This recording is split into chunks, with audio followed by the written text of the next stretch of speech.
Hello, my name is Frank. And this is Really Frank News. Let's get to it. A remarkable moment this morning over at the White House. The president stepped outside, walked straight over to the cameras. He first spoke to Fox News, then to all White House reporters, and he covered a lot of topics over those 49 minutes. And as we mentioned, he also made a bunch of false statements, keeping them honest. Here's a look at the president's untruths, followed by the facts. Well, it's about time someone does a little fact-checking on this president, and who better to do it than the most trusted name in news.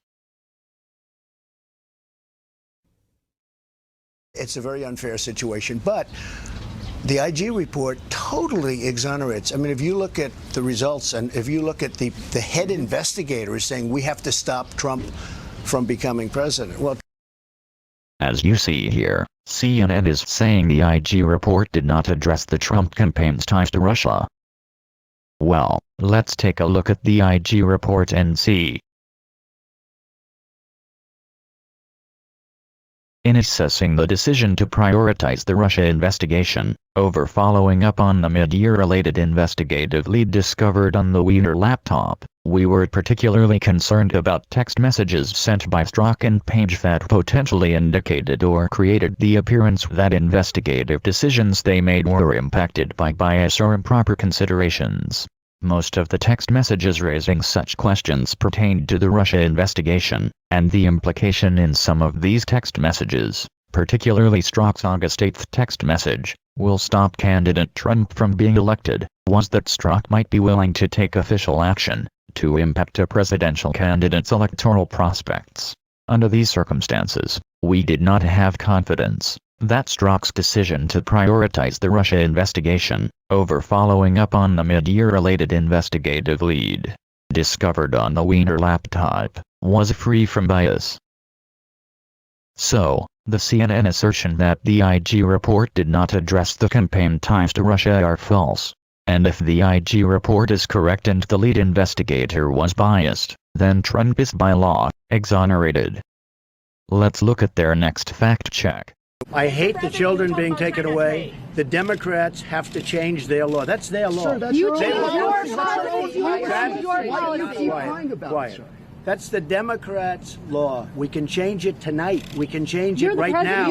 I will leave here. Jeff Sessions. You need their votes. As we read here, CNN is saying that it's Trump's zero-tolerance policy that is separating families and not the Democrats' law. So is President Trump lying about this? Here is an article by the San Diego Free Press, dated September 14, 2014, by Vanessa Cezanne.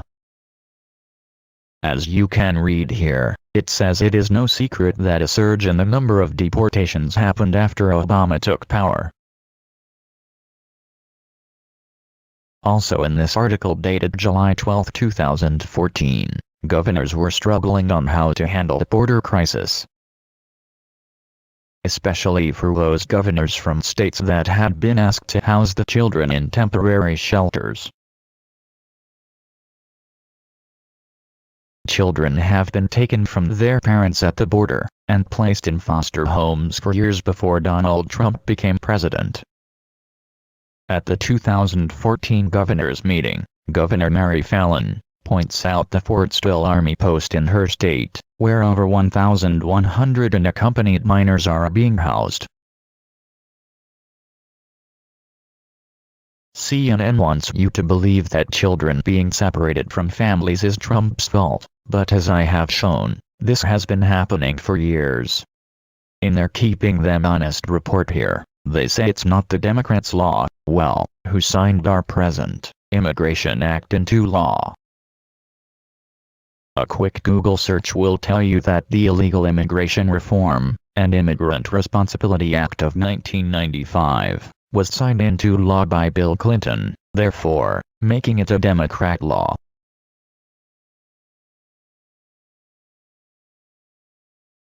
So far it seems the fact-checkers should check their own facts. Let's continue. President Obama lost Crimea. because President Putin didn't respect President Obama, didn't respect our country, and didn't respect Ukraine. One more time. So CNN says here, keeping them honest, Russia invaded Crimea, and Obama sanctioned them over the action. CNN saying Russia invaded Crimea is a false statement. Russia was already based in Crimea, through a land lease agreement signed between Russia and Ukraine. The agreement, called the Kharkiv Pact, was a treaty between Ukraine and Russia, whereby the Russian lease on naval facilities in Crimea was extended beyond 2017 until 2042, with an additional 5-year renewal option in exchange for a multi-year contract to provide Ukraine with Russian natural gas. The treaty was a continuation of a treaty signed in 1997 between the two nations. The point being, Russia had been in Crimea for many years, so the assertion that they invaded Crimea is a media lie developed by the globalists, who overthrew a duly elected president of Ukraine because rather than join the EU, he wanted to make a deal with Russia. After the coup, Russia annexed Crimea, whose population voted over 97% to stay a part of Russia. So Russia did not invade Crimea, it annexed it, similar to the way the United States annexed Texas. So, sorry CNN, your fact check is nothing more than fake news. Moving on.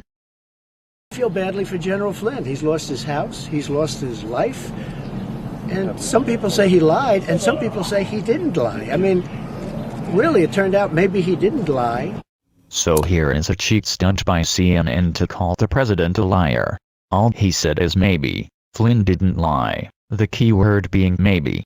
A lot of people think General Flynn pled guilty to lying, rather than be tortured with more and more accusations. That had already cost him his home, all his savings, and was destroying his family and reputation.